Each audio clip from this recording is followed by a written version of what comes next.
Right, I want you to glance at your watches, because I'm doing this in real time. Just a few seconds ago, we entered Monaco. There's the world-famous harbour, with all the expensive yachts. The Monte Carlo Casino, and the Hotel de Paris, where Frank Sinatra used to lock swords with Errol Flynn. All around it lies France. But in just a few seconds, that's it. That was Monaco. It was literally as small as London's Hyde Park. But Monaco's always punched above its size. The last 50 years, it's been the most glamorous, the most star-studded, and the richest place on earth.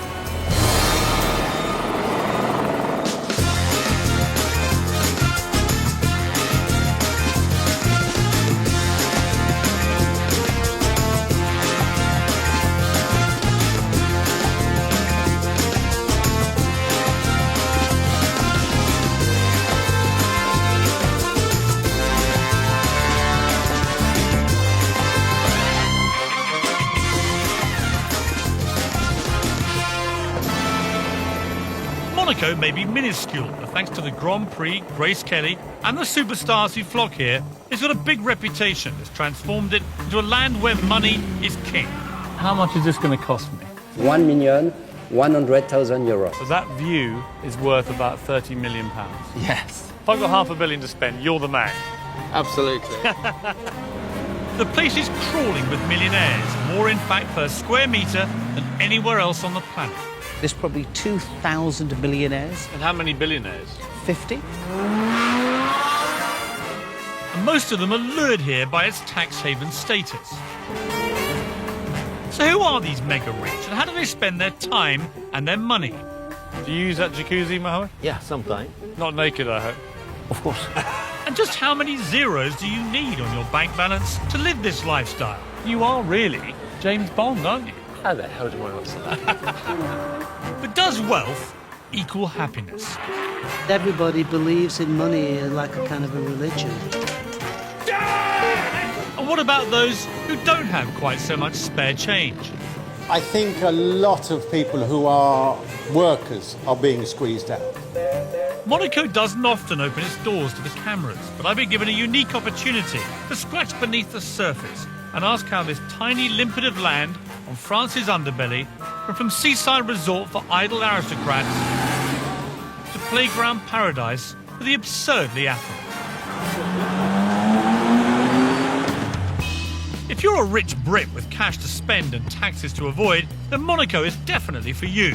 After all, why don't the British government get their filthy paws in your hard-earned cash when you just splash it all out on flash cars, helicopters and big yachts? They don't just have millionaires in Monaco, they have billionaires, and lots of them. Like Sir Philip Green, the British high street king. He lives with his wife Tina around the corner here. They're so rich that they lend their private helicopter to Prince Albert. And then there's that colourful character Stelios from EasyJet. He's worth £1 billion and lives just down there. And John Hargreaves, the boss of Matelin, worth about £500 million. What might surprise you is they don't live in huge sprawling country homes or palatial villas. No big gardens here. There's simply no room in Monaco. They all live in relatively small apartments. The kind of thing that, to be honest, you might turn your nose up at. Why are these multi-millionaires prepared to slum it in a seafront shoebox? Well, a Monaco address goes hand in hand with qualifying for tax-free status, something the rich rather like because it means they get richer. Consequently, they're literally queuing up to get in. Of course, that means that property here hasn't exactly been rocked by the credit crunch.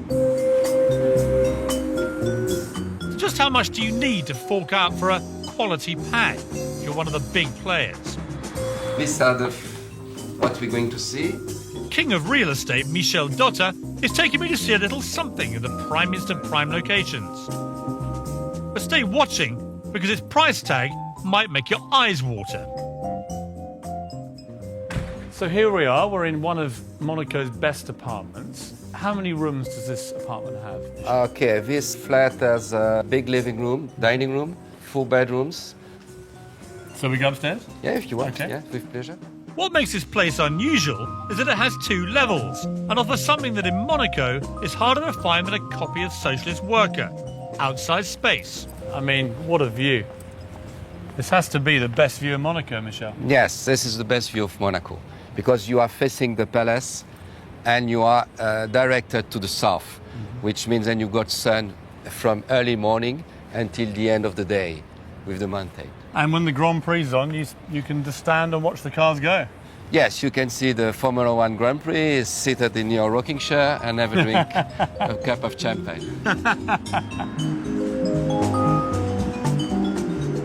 Let's cut to the quick here, Michel. How much, if this apartment went on the market tomorrow, how much would it be worth? It would be roughly £60 million For a 4-bedroom duplex. for a 4-bedroom duplex. How much of that 60 million for this property is the view, would you say? I would say more than 55%.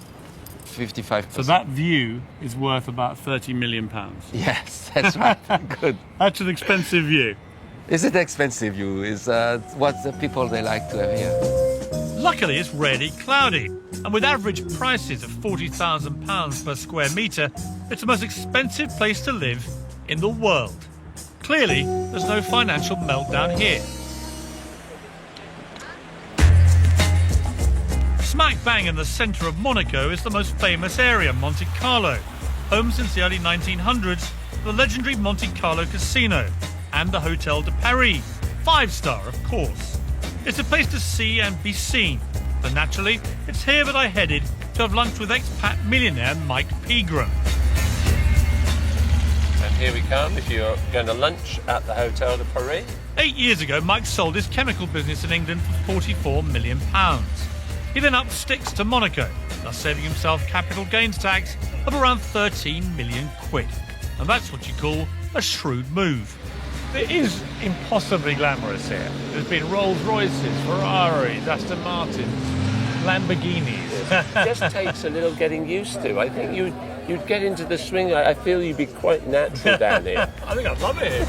If you fancy Mike's lifestyle, then make a fortune, become resident in Monaco, spend less than 90 days a year in the UK, and bingo, your tax bill is zero. It's what the 2,000 Brits here might call don't pay as you earn. Do you think that it is a very glamorous place, or do you think that's slightly overdone, the glamour of it all?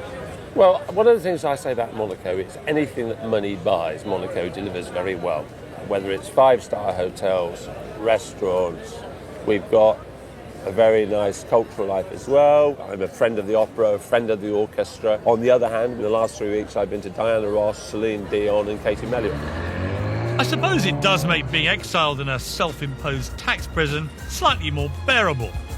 What's more, do a 5-year stretch in Monaco and you're then free to return to the UK, keeping all that tax that you've saved. Mike loved it so much, though, that he stayed on. In many ways, you epitomise the glamour of the Englishman who's come to live in Monaco. The Aston Martin, you're debonair, you wine and dine in the fancy restaurants. I mean, you are really James Bond, aren't you? How the hell do I answer that? I could tell you, but then I'd have to kill you. Okay. The point I was going to make was that it does seem to me, if you want to be in the game, if you want to wine and dine with people like yourself, you want to go to the casino, you want to go to the big shows, you've got to be fairly seriously well off, I would say. Comfortable. I think you need to be comfortable. But what would you think you'd need to really be a good cushion? 10 million?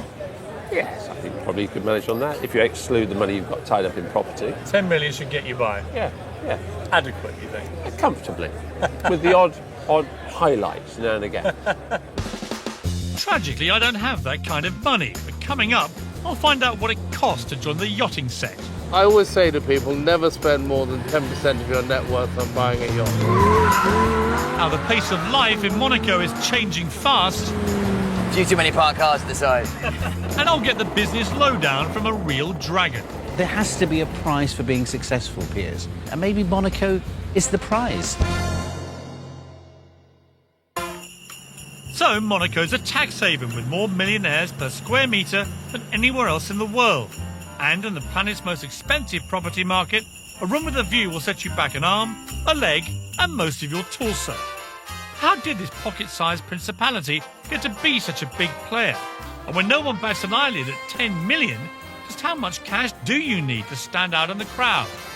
The crucial thing about yachts is that size really does matter.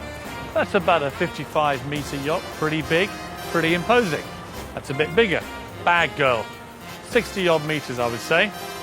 But in all honesty, that's not a yacht. That is a yacht.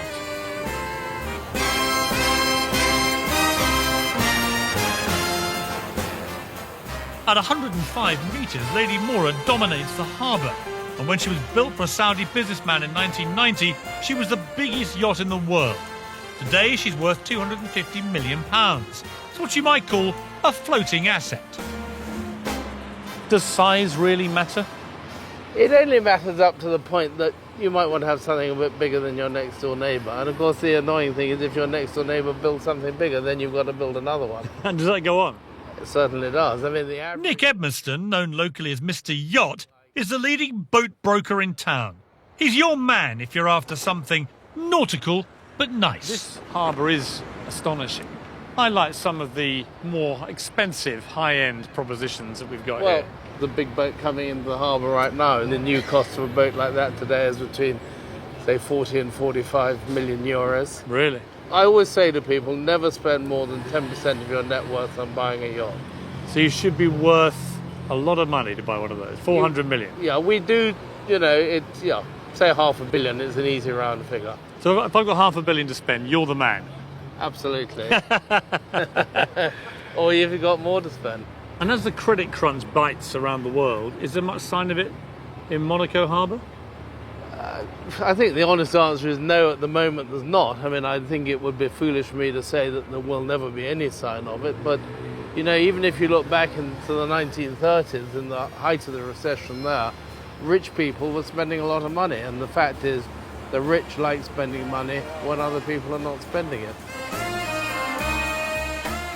To be in the game where I come in and blow everybody away in this harbour, what do I need to bring to you? Let's start you off, maybe a very nice second-hand yacht, budget of, let's say... No, hang on. I want brand spanking new. I thought you would. And I don't want to be the second or third biggest. No. I want to be the big boy. Right. I want to be the whale of this Well, harbour. if you want to be the whale, then I think you should be looking at a budget of well in excess of 100 million today. I think we could make you respectable for about 50 million. I've never had any desire to be respectable, Nick. Let's just get the wallet out and talk some big yachts. Come on, out we go. Perched on a rock overlooking Monaco is the home of its greatest asset, the royal family. The Grimaldis have ruled here pretty much continuously since they seized the fortress over 700 years ago. 650 of those years were spent in relative anonymity.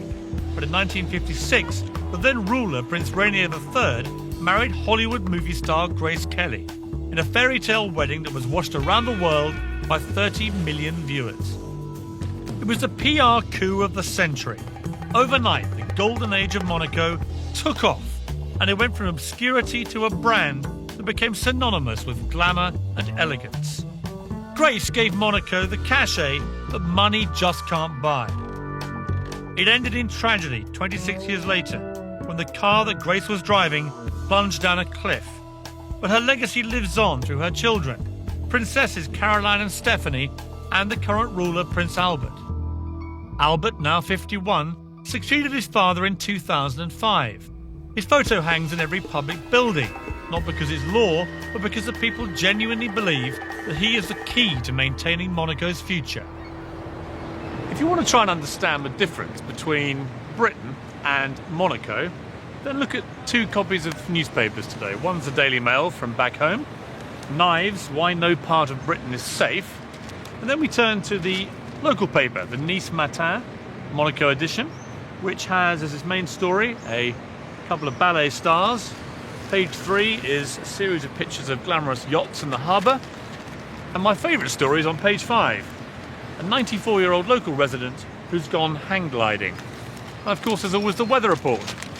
Sunny for months. According to this, there is simply no crime at all in Monaco. And that's because security is absolutely paramount here. It's roughly one police officer for every 62 residents. And with hundreds of security cameras, it's CCTV heaven. And every single vehicle entering Monaco is scanned by computer to keep out the criminals.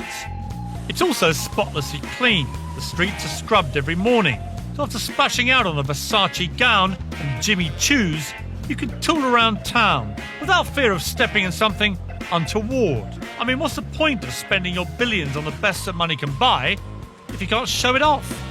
This is just a typical jeweller's watch shop in Monaco. And to give you some idea of the extraordinary prices you get here, look at that watch at the top there. Nice sort of jewel-encrusted watch with a black strap.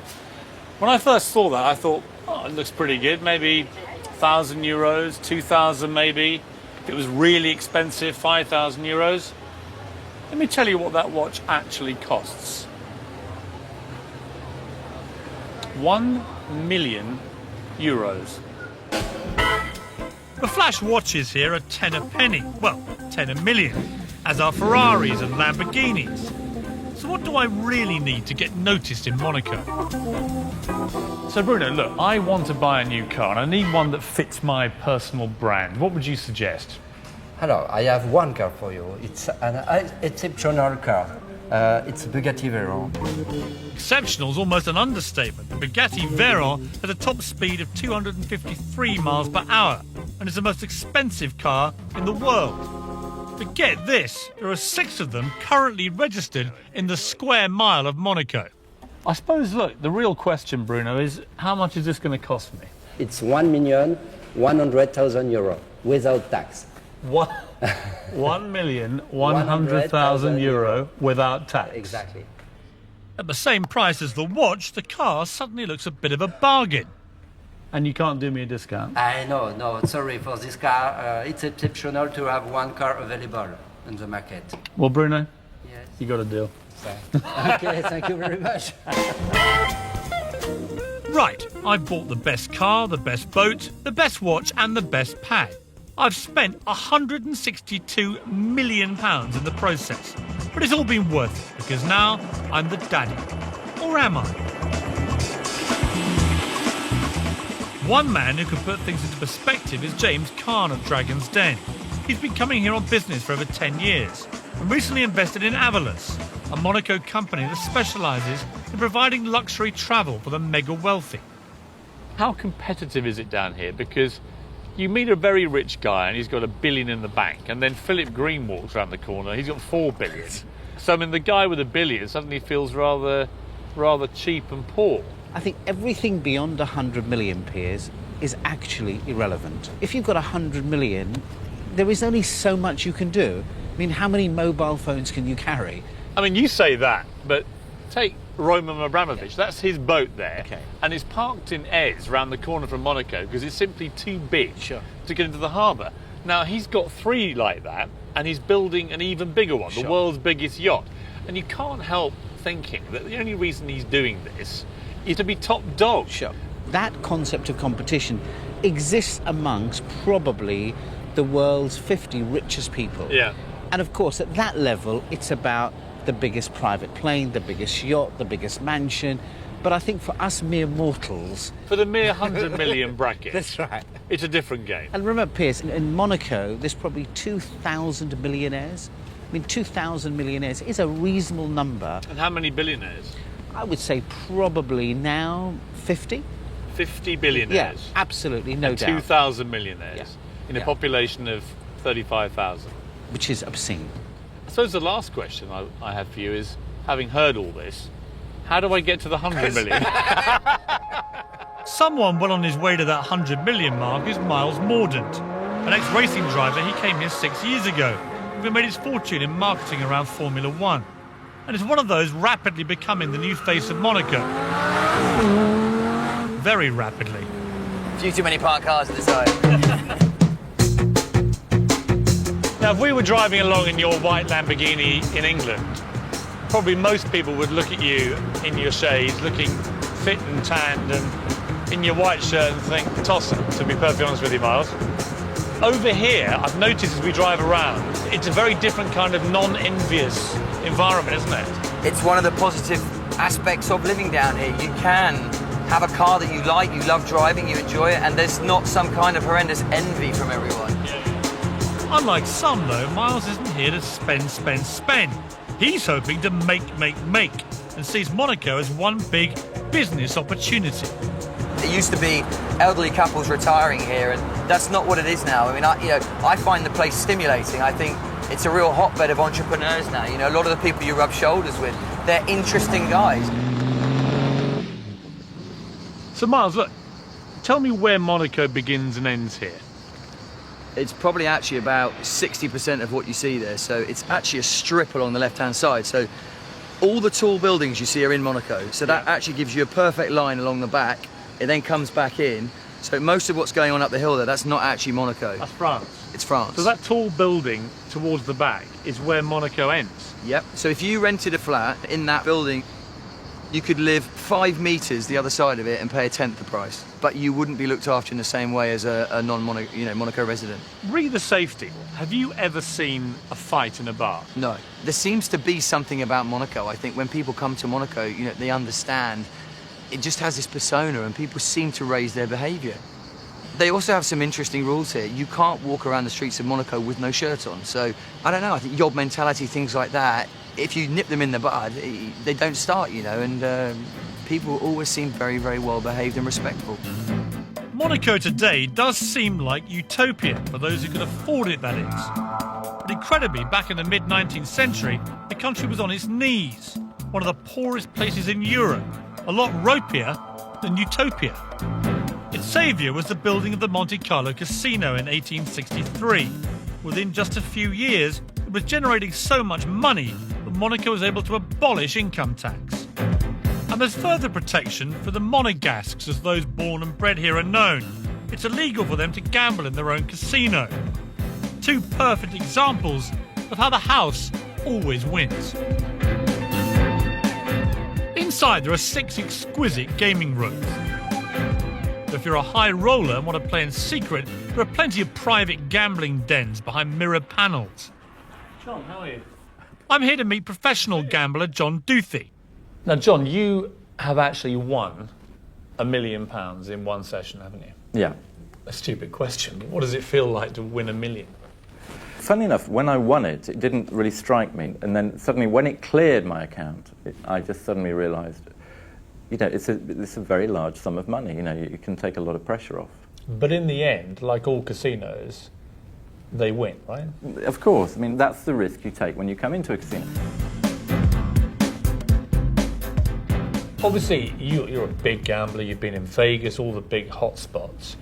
What does the Monte Carlo casino mean to all gamblers worldwide? Because it must still retain a slight magic to it. Well, it does, because this is really where it all started.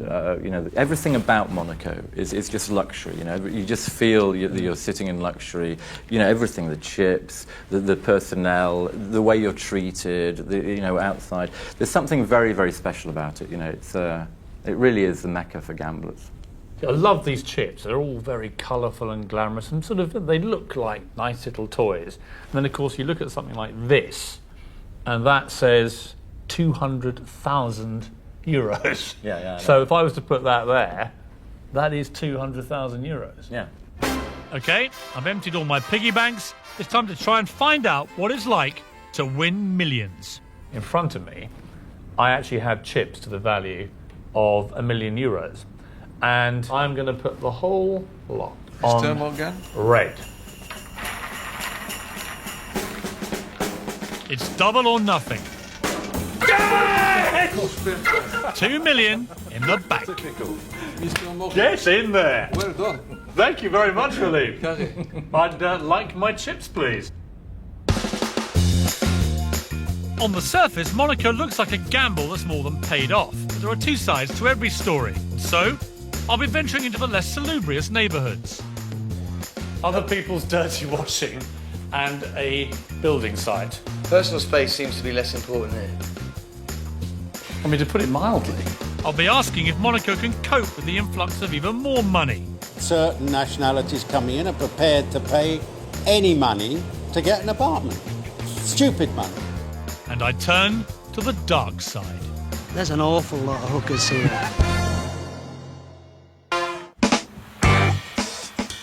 Stay up into the wee hours and you'll find plenty going on in Monaco. At the SAS Cafe, rock singers, racing drivers and the odd Hollywood star or two all rub shoulders with the more run-of-the-mill millionaires as they party hard, fueled by firework ablaze bottles of vodka and champagne at £1,000 a pop. Just across the road at the main concert venue, Mick Hucknall of Simply Red is in town, performing a dinner show. It's all a far cry from his days on the grimy UK club scene. Mick's been coming here for the past 15 years and has something of an outsider's take on Monaco life. I met him at the adjoining Monte Carlo Bay Hotel. Well, I could never imagine you living here, Mick. Not my scene. I'm proud to say I've always been a British taxpayer, and that's just the way it is. It would be the total antithesis of everything you stand for. But I have grown to sort of enjoy it in a kitsch kind of way, you know. My favourite one is the Jack Nicholson quote. I thought sums it up pretty much better than anything, really. He just said it's called Alcatraz for the rich. They should call it money, Carlo, because everybody believes in money like a kind of a religion, and it's a different world, completely different world. I mean, do you find it quite obscene, really, in a weird way, that it's just so money-centred here? I see it now as more kind of amusing now. Now I see you're the as funny rich as side. most of the inhabitants. Yeah, but I don't really... yeah, I agree. Yeah, it's true. Do you think people here are happy? Many of the people I've met, I would say absolutely not. There's a lot of old guys here with very young girls, and if they're not hookers, they're on a wage, or they're on what they might call an allowance, and they usually end up in the separation with an apartment and a car, and then they move on to the next guy, or as Jackie Mason might say, the next schmuck. You know, so it's really... That to me is kind of the rhythm of this place in a lot of ways. Of course there are perfectly respectable families here and everything like that, but I'd say there's an awful lot of hookers here. Monaco certainly fits the bill as a sinful party playground for the rich playboy millionaire. It's full of temptation and fast living. But I wondered, where does that leave the ex-wives that have been traded in for a younger model? Well, to my surprise, divorcees Lavinia and Judy have a refreshingly sanguine attitude to the way that things seem to work down here. What is the average day like for ladies like you in Monaco? What do you actually do all day? Eat grapes, sit on the beach. Personally, I do quite a lot. We both work. In normal circumstances, you'd both be tremendously good catches. But over here, let's be brutally frank about it, the older guy who may normally be very attracted to your charms has his head turned by this stream of young women from Russia and Eastern Europe and so on. Is that what goes on here? Probably if I was a man, I'd do that too. Would you? You don't blame them? Not really. I think if they're on their second or third shot, they probably want to go younger and younger. It's normal. But where is love in all this, Lavinia? I can't jump into their heads. Some of these girls are very, very educated people. Probably they're very entertaining as well, and they've got one life to lead. I'd probably want a rich young guy anyway. I'm not getting a feeling from either of you that you feel particularly like you're missing out here. No, certainly not, no. If there is a lot of sex going on, it's going to have to be confined to pretty small bedrooms, because the main downside to life in Monaco is a lack of space. And with more millionaires than you can shake a stick at clamouring to get in, every inch is worth a fortune. Down there is Fontvieille, the most exclusive part of Monaco, with its amazing apartments, its fabulous waterside restaurants, the obligatory luxury yachts. It's where David Coulthard lives, and the property and newspaper tycoons, the Barclay brothers. The most extraordinary part of Fontvieille is that until the early 70s, that was all sea. It just didn't exist. By reclaiming more land, Monaco is hoping to create many more Fontvieilles in the future. But until they do, places to live are going to remain pretty hard to come by. Consequently, finding somewhere that's actually for sale is easier said than done.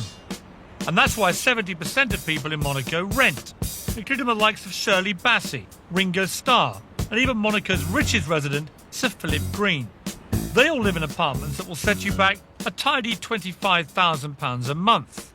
Much as I'd like to live next door to our Shirl, with prices like that, I wonder whether a starter flat at the lower end of the market would be the smarter option. Miles Mordaunt, our marketing millionaire, this time in his runaround car, took me to see something in a lesser part of town. Come on in. Prepare yourself. Come on through to the lounge. The view is sumptuous. I mean, Yeah, of all the views on the French Riviera, I think other people's dirty washing and a building site. personal space seems to be less important here. I mean, to put it mildly. Miles is converting this studio into a one-bed flat to make it more desirable. Here is your expansive kitchen.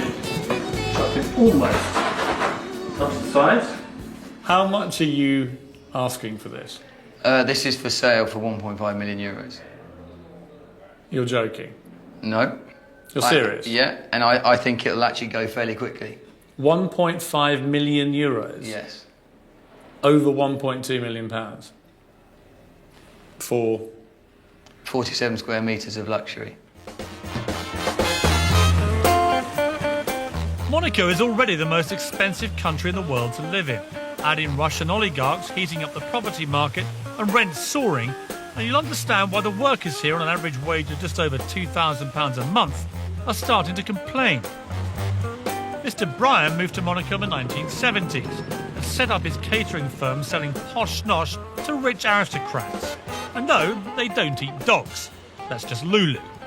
Someone like you, Brian, you're not a rich man, I guess, compared to most of the people who live in Monaco. You're what I would call one of the workers I'm a worker here. Are you being slowly squeezed out by all this new money? I think a lot of people who are workers are being squeezed out.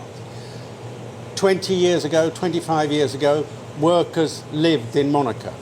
Now they don't live in Monaco. They can't afford to. They can't afford to. Because you've got certain nationalities coming in and prepared to pay any money to get an apartment. Stupid money. You could never afford to buy an apartment, or a worker could never afford to buy an apartment. So obviously they live over the border. That brings its repercussions in the sense that we get drowned with traffic at 9 o'clock in the morning. You know, when I first came here, you didn't have a rush hour. Now you have a rush hour. Where do you think it'll go, Brian? In 5-10 years, Monaco? I just hope they don't get swamped by traffic and too many people, because that, to me, will take a lot of the charm away. A lot of the charm was based around the fact that it was, to a certain extent, a village atmosphere, that you could go down the road and you knew 10 people as you walked down the road. The fact that you knew the local policeman. Now, you don't get that situation. Consider this. Every day, 40,000 workers stream over the border from France into Monaco. 1,000 tourists pop in to clog up the streets. And the almost daily cruise ships dump 2,000 passengers a time via the sea route. Great for the economy, maybe, but there's no doubt that Monaco's character is feeling the strain. Forgo residency and that tax-free status and live just a stone's throw into France, and you'll get anywhere up to 10 times as much bang for your buck.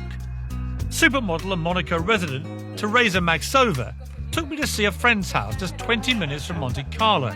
I bet you've got a huge family. They all have over there. Wow. Kids, dogs. Look at this. Now this is my kind of place. Clearly my charm and wit left her tongue-tied. Clean it up, but not properly enough, you know? Don't worry, we'll forgive you. Look at this. Look at the view. Yeah, Look at the room. You can swing a cat in here or a supermodel. Well, you Play your cards right. You can have kids. You can have, yeah. It's a bit early Animals. for that. A bit early for kids. We've only just met. Come on. I mean, the choice is very simple to me. You either live in this, or you live in a tiny little box in Monaco in the heat, with no pool, no garden, probably no supermodel girlfriend for 60 million. I'm doing the maths here, Teresa, and it's not good for Monaco, You know- I'm afraid. And the great thing about it is, if you have a problem with your computer, you've got the number 2 at Microsoft living next door. This evening I have a hot date with Teresa back in Monaco. Well, she's letting me tag along to an exhibition of photos by ex-Rolling Stone Bill Wyman. and is just one of an endless stream of mingling, celebrity bashes and fundraisers that take place on a daily basis in Monaco. Back there. And if you look really close, you see Charlie just through. Yeah. Bill's in town to perform for Prince Albert at the annual Red Cross Ball, one of the events that last year helped Monaco raise an estimated £100 million for charity. Teresa uses the scene here to help raise money for the Teresa Maxova Foundation, her own children's charity back in the Czech Republic. So how much have you raised for your foundation so far in total? I don't know, €3 million. Okay, it's a lot of money. Yeah. You've done very well. Yeah, trying to work my best. Really? It's very good. It certainly is, though to be fair, you can't get a more target-rich environment. Is this kind of event a typical Monaco kind of thing? I think you get a lot of different events. You get art, exhibition. You get photography exhibition. I think there's a lot of little different things. Then, with no motorcade, fanfare, or 21-gun salute, Prince Albert turned up at our small gathering in a small shop on an ordinary street. It was remarkable to see how accessible he is. You certainly have an extraordinary society here. There's a lot of respect amongst the people towards each other. And you should be very proud of what you've achieved. I think your mother would be very proud of you. Do you feel that? It's always emotional to think back on the years with her, and that I'd like her to be proud of me right now. And I hope that she would be. Thank you very much. Thank you. Indeed. Thank you. Coming up, why do fast-living celebrities find living in Monaco so appealing? When I was taking that sort of party to London, you spend a night with someone and before you know it, I'm on the front cover of the newspaper. And in search of billionaires, I get aboard the yacht where Dodie and Diana spent their last holiday. She was there basically 10 hours, 8 hours a day. Sunbathing. Sunbathing.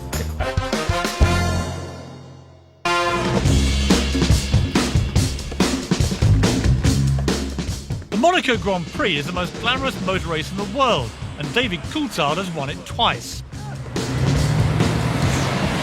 Quite aggressive on acceleration. Yeah, I like them, One in Rome and all that.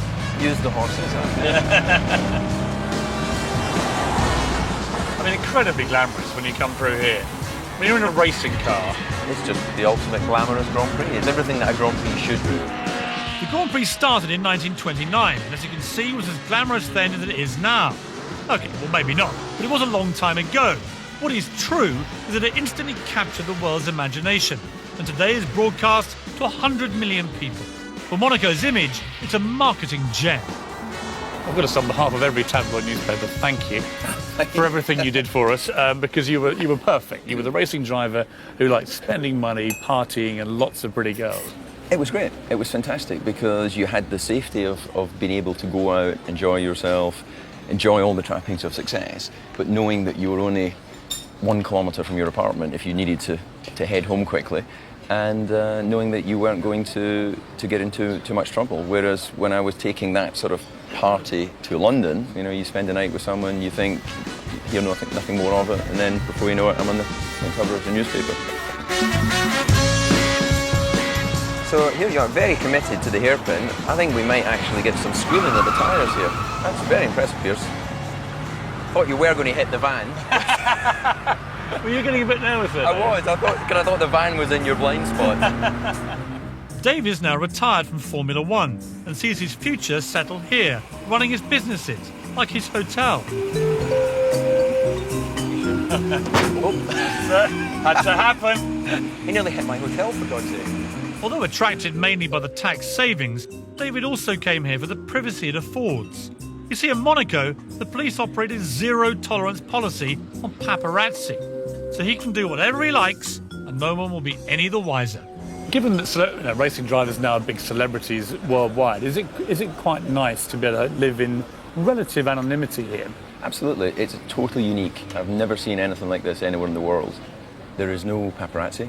I went to Saint-Tropez yesterday, and paparazzi everywhere. Now, you might say, well, there's going to be in Saint-Tropez. Well, why should there be? It should just be another place where you can go and hang out and have fun with your friends. Monaco, they're not here. Therein lies a conundrum. Anonymity won't do for the young, fame-hungry mob of up-and-coming A, B, C and D listers. They need the Paps as much as the Paps need them, and so are heading elsewhere. Monaco has lost its crown as the happening in place. The 24-hour non-stop celebrity drip-feed culture of today just doesn't fit here. I think this wall in the American bar of the Hotel de Paris sums up what's happened with Monaco. All these pictures were taken here. David Niven, Orson Welles, Errol Flynn, Marlene Dietrich, Peter Sellers, some of the biggest stars in entertainment history, all very refined and elegant and beautifully dressed. Monaco has changed because the nature of celebrity has changed. It's still got it, but it hasn't got that. So while the Paps are in Saint-Tropez shooting Paris Hilton as she accidentally goes out without any underwear on, here in Monaco, the only stars being captured on film are the cars. Time to find someone who's experienced both old and new Monaco. I didn't have to look far. Moored nearby in the harbour is the yacht that Diana and Dodi famously spent their last holiday on.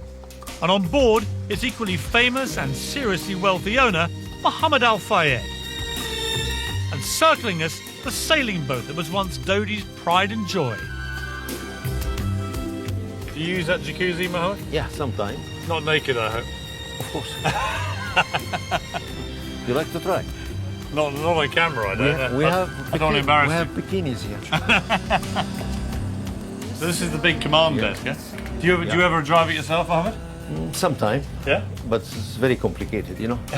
It's all electronics, It you is, know. isn't it? It's amazing. Yeah. And is he an easy boss to work for? Yes, fantastic. 25 years. Really? Yeah. You look all right, as though you're not too damaged by this experience.